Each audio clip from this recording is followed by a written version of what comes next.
How to fix microphone not working in AudioMass. First of all, check if your browser has permission to access the microphone.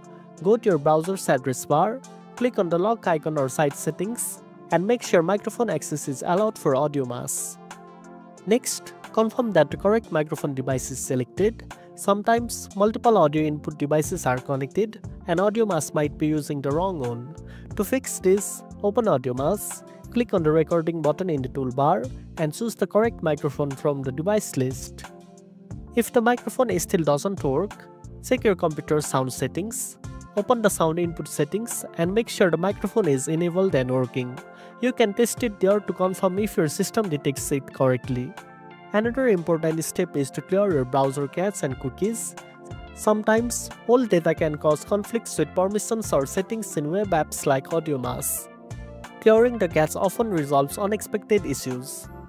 Also, try using AudioMass in a different browser or update your current browser to the latest version.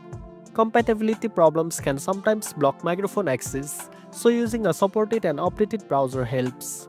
Finally, if none of these steps work, restart your computer. A reboot can fix temporary glitches affecting microphone functionality. And that's it. Now you know how to fix microphone not working in AudioMass. If you found this video helpful, don't forget to like, share, and subscribe for more tech tips. Thanks for watching, and I'll see you in the next one.